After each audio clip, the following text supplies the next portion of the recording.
Hi there! Welcome back to another video on my channel. Today, I thought I would go over all the books I read this winter. I know winter is like still actively going on and occurring, but it's towards the end of January with February left, and I realized I haven't done a reading recap video in forever, so I'm just going to encompass everything I read from like November onward now as like a winter video.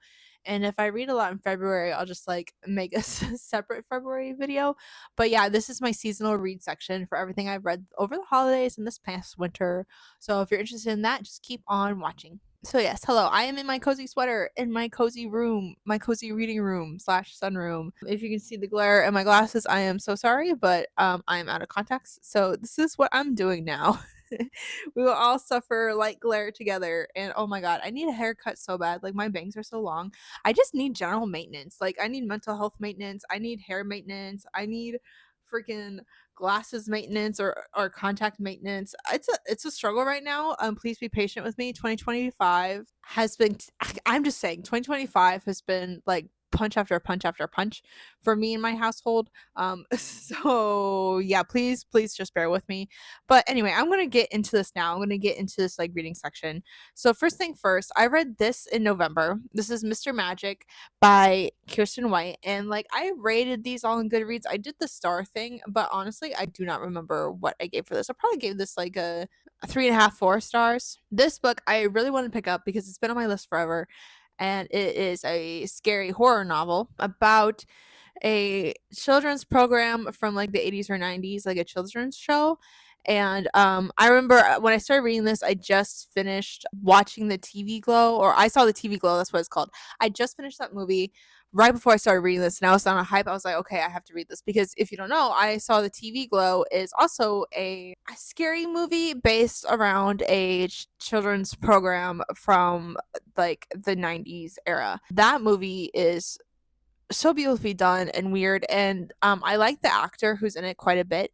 And after I watched the movie, I found out that a lot of people use this movie as an allegory for like the trans experience. So now knowing that, after I saw that movie, I was like, oh my god, this makes a lot more sense. Because like the ending is a little trippy and weird. It's meant to be a little bit trippy and weird, but anyway, if you watch that movie, you'd probably like this, although this isn't necessarily queer fiction. So this is kind of about the people who, instead of like I saw the TV Glow was about people who watched the show growing up. This is about people who are child actors on the show and them meeting again in adulthood under mysterious circumstances and trying to get the show started again.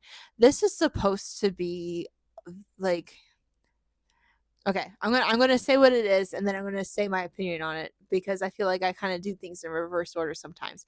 But so yeah, they're coming back under mysterious circumstances. It is very very clear that each member of the cast has had some sort of like trauma that they've experienced, but they don't quite talk about it readily, or like that gets discovered to the reader throughout the book. Mr. Magic is the name of one of the protagonists on the show, although he is also kind of seen as like a scary boogeyman type figure. Yeah, all the adults meet up, and then I won't say what happens after that. But when I was reading this, I was like, oh, clearly this is about childhood trauma.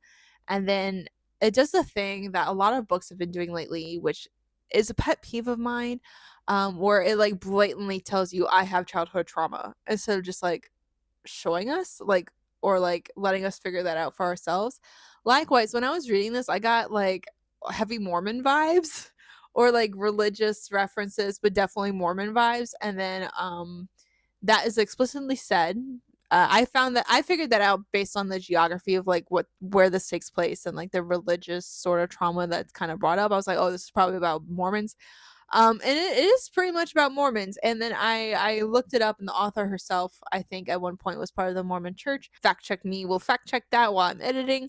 But yeah, it's about like a relationship with the Mormon Church. And if you know me, look, I am very open minded and I love everybody. I just want to put that out there. I love everybody. But I do not jive with the Mormon church at all. And a lot of times, like, I also like am interested in a lot of true crime and things like that. You'd be surprised, but not really surprised, how much of that stuff relates to like Mormon church. And like, especially after the that YouTuber lady, the Ruby Frankie, after all that, it's just religious communities like that often are like breeding grounds for parental abuse, and I just I mean, it's like, sorry, but as Christianity as a whole, or religious communities as a whole, but especially the Mormon church, is built on such a strong patriarchal system that it is only natural, like with these strong power systems, that children, women, whoever, are going to face the brunt of abuse sometimes. So that's what this is. If some of those things are triggering for you, you might not want to read this book because it's pretty apparent what it is. Like I said, I love the ideas in this book. This is right up my alley. But the reason I like rated it a little bit lower is because it just blatantly tells you, and I'm like, I'm the reader. I can figure that out. You don't need to spell it out for me constantly.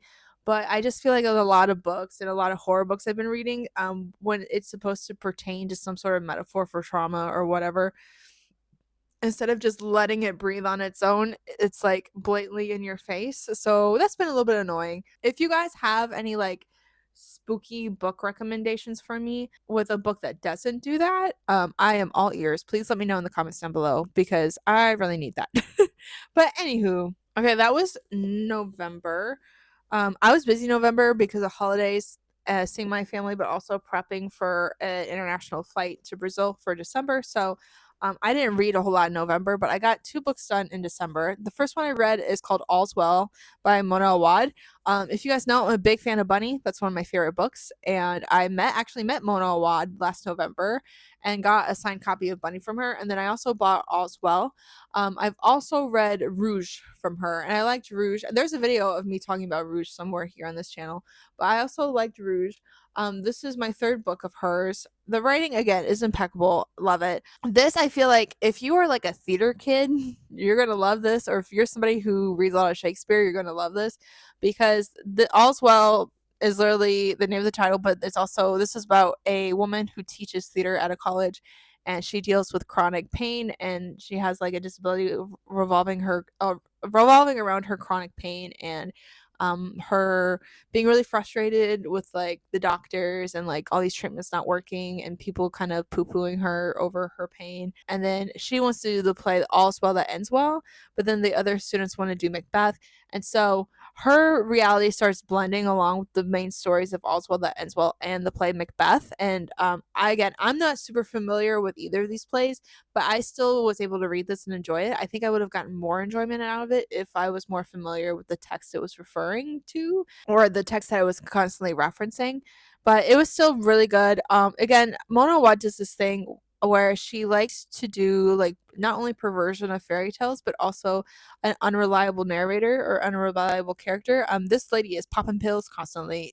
So we kind of don't know if what's going on is real or not, but it's designed, like written in a way that leans towards like, yeah, this is actually happening. I love books like that. I love unreliable narrators. I love unreliable protagonists. I like messy ass people descending into madness. So that's why I really like her writing. Bunny definitely has that. And then Rouge too also has that, with a woman who's like obsessed with skincare in the beauty industry. So I think again this was pretty good. It wasn't my favorite. Bunny is still my favorite, but I think I'm gonna give this to my Nana because my Nana is all about Shakespeare and she used to be an actress. So I feel like she would really, really enjoy this book. So I'm probably gonna give it to my Nana the next time I see her when I go home for whatever birthday, holiday, whatever. So Nana, if you're watching this, spoiler alert, you're getting a present. The next book I read, I'll put on screen. To be fair, I read most of it, but this book I did not finish. And I don't really do that with a lot of books. So it was a pretty intense experience for me. So I am part of my neighborhood's book club. I told you guys about that. I started a book club in my neighborhood, and it's just like 6 people who get together and read books and things, and we all take turns picking. So this time it wasn't my pick, it was somebody else's pick, but we read Solar Bones, and this thing won a bunch of awards, and I think it is written by an Irish author, and it's I don't think it's necessarily sci-fi, but it's about, and I don't want to spoil it for you, but it's basically a retrospective of this man's life. It starts off, it's All Souls Day, but it's All Souls Day, and we meet the main character, and he's kind of doing this like this retrospective of his life, but it's all kind of disjointed, and the memories are kind of like out of order. But also, and this is kind of why I did not finish the book. Um, also, the entire story is written as one giant long run-on sentence. There are no periods in this book, not a single period. It just keeps going and going and going, and the paragraphs run into each other, and it's just very difficult to read. I totally understand the intention behind that. That was a creative decision to show that this person is not with it, or when you find out who this person is, again, I don't want to like spoil it for you, but when you find out why this guy is like doing this, it like makes sense, and it's definitely artistic choice, and it's a stylistic choice.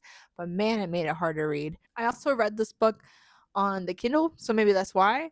But like, I could not finish it. I got most of the way there. I was like 2 chapters away from finishing, and I couldn't bring myself to finish. So it's also just hard because the main character isn't necessarily like not every main character has to be likable. Clearly, like everyone's human. We all have flaws. We all have this, but I just couldn't relate to the main character at all, and couldn't find myself really rooting for them in any capacity. Or I'm like, why do I care like about this man's life? And maybe that's really mean of me to say, but like I I don't know. For me, it was like a book of rambling, and I know this book is like gotten awards and it's like really, I don't know, celebrated. But for me, it just didn't hit. So there's Solar Bones. Okay, so the next book I read, this was at the beginning of January. I read this while I was in Brazil. This is called Chlorine by Jade Song. I had seen this all over my Instagram and bookish spaces. And so it's been on my list for a long time. Again, talking about unreliable narrators and crazy, crazy people going into madness. This is exactly what this is. This is a coming of age story. I don't know if it's supposed to be YA. Maybe, but maybe not. I think there's parts of it that are a little too graphic for YA, but that's just my opinion. But anyway, so this is a coming of age story about a young girl who is on the swim team, and she comes from an immigrant family. Yeah, but she's the only kind of like Asian family within this community. But she, at a very young age, has this fascination with mermaids and water and the ocean, and all these folk tales about mermaids and stuff like that. Then she joins the swim team, and she's like obsessive about swimming. Most of the book, again, hence Chlorine, is about her fascination with swimming and how she basically lives her entire life to swim. But the thing is that one day things go awry. She gets a head injury, and I think it's a concussion. She gets a head injury, and she doesn't necessarily treat it. So she goes through a lot of mental health issues. One of those quote unquote issues is this reoccurring belief that she is not actually human, that she's meant to be a mermaid. Of course, she always kind of felt this deep inside. I think it's very common. I've experienced this, and I know my husband has. But for like young kids who feel kind of isolated to not necessarily feel human, like I know Douglas always talked about wanting to get like abducted by aliens because he felt more like an alien than a person at times, and I definitely felt like there was times where I didn't necessarily belong either, and I think that's why a lot of people gravitate towards like alien stuff or like fairy stories. I think mine was more about like fairy type stuff. But anyway, is that kind of feeling, right? That kind of childhood thing where I don't feel like I belong. I'm isolated, so I'm going to gravitate to these powerful creatures that I can feel more akin to than the people in my life currently. But then that gets exacerbated. She grows up, she's a teenager, has this head injury, starts really believing she's a mermaid. She also is learning about herself and her sexuality. There is a sapphic romance in this, and there's some other graphic stuff in this that I kind of have to warn you about. There's like one scene that kind of talks about a potential sexual assault, like the consent isn't completely clear. If you have a problem with that, that might be hard for you. I typically have problems with those, but I didn't really have a hard time reading this because it wasn't like that super graphic. It was just more of a questionable coercion type thing, which again still isn't great, but like that's in the book. And then there's also extreme body horror at the end of this.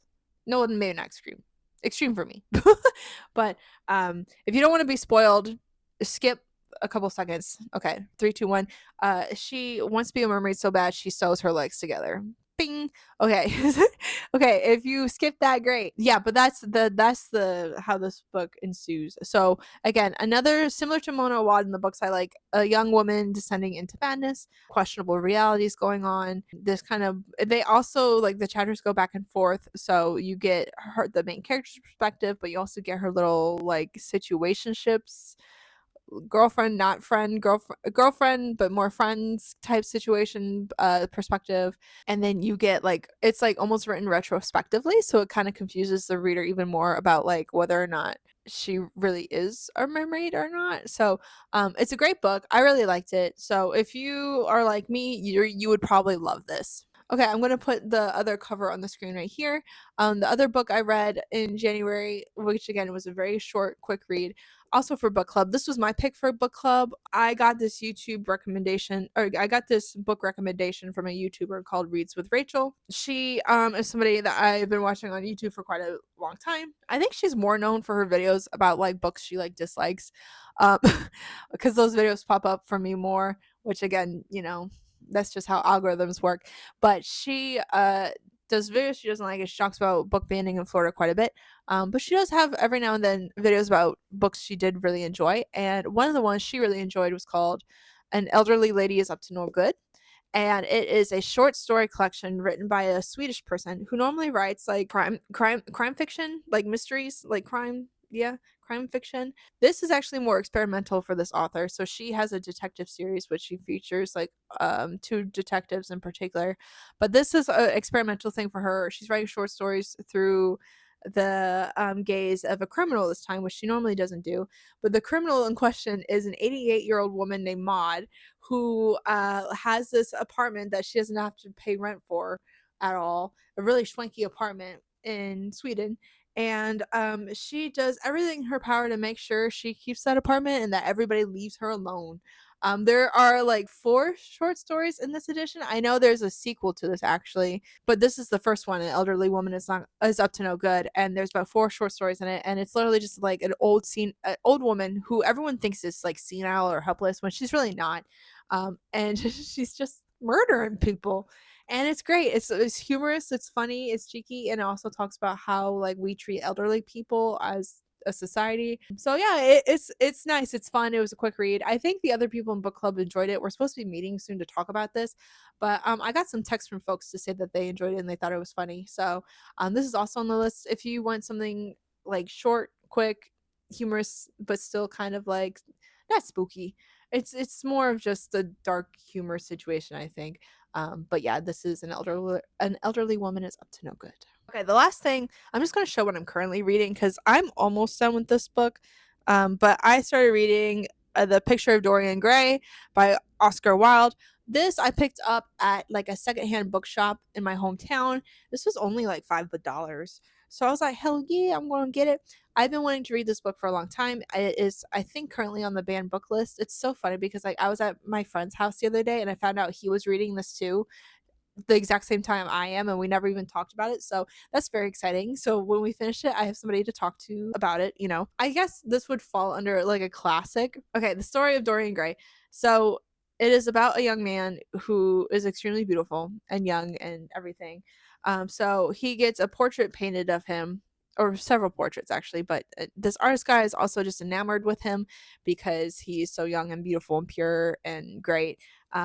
And then he meets the artist's friend, Lord Henry, who's a little bit of a scoundrel type character. And so the artist is like, oh no, don't hang out with Lord Henry, Dorian. He's going to turn you into a scoundrel. And Dorian's like, nah, he's funny. And so they're hanging out. And lo and behold, Lord Henry starts spewing some of his ideas, which are, somewhat seen as unfavorable. Some of his philosophies about life, I kind of agree with it, even though they're kind of ridiculous and kind of silly. But like he also does not talk about women very well, so that's also a sign of like him kind of being a scoundrel type character. But anyway, the more Dorian hangs out with this guy, the more he's like influenced on him, and Dorian starts doing some bad things. And in the beginning of the book, Dorian like kind of like Lord Henry makes Dorian realize that which I don't know why he didn't realize this before, but looks fade, and that you can't keep your innocence or beauty or youth or the power of beauty and youth forever. Right? We get older, and that just kind of happens, and people treat us differently as we get older. We're not as cute. Dorian goes into a fit about this. He gets depressed, and he makes this wish that he could stay young and forever, while the portrait of him takes on all the aging and all that kind of stuff. So lo and behold, that actually happens. Nobody knows but Dorian at this point where I'm reading. And he starts doing some questionable things, and as he's doing these questionable things, the portrait of him grows a little bit more wicked looking. He's got like a devilish sneer or whatever, and as he's aging, the painting's aging, but he is not. And he kind of starts getting a reputation around town. So that's where I'm at right now. I do not know the ending. Do not spoil it for me. I'll come after you. But so far, I'm really enjoying this book. I was really interested because I wanted to read more queer classics, especially with the political climate going on right now. And this book is interesting because Oscar Wilde was actually like he was queer, and he had plenty of male lovers, but at the time that was like not supposed to be a thing, and he actually got imprisoned for it. For homosexuality or sodomy or whatever they called it back then. The father of one of his lovers turned him in, and they actually used this book in particular as evidence of like, look, you're gay. You wrote this, you're gay. So, yeah, and that's what held up in court. And so I was like, okay, well, I have to read the book that proved that someone was homosexual. And I guess at the time, because this was written in, so his trial was in 1895. I think this was written 1893, but fact check me. We'll fact check that on the screen right now. But yeah, his trial was in 1895. So this is like turn of the century. I've been watching Downtown Abbey with my husband for a little bit, and so it would have been at like that time with like, well, Downtown Abbey was like taking place in the 20s. So this is a little bit before that, turn of the century aristocracy type stuff. I'm really, for some reason, I've been really consuming a lot of media from that time period. And I'm really interested in that and like the changing technologies, because even in Downtown Abbey they talk about like, oh, we have electricity in our house now, wow.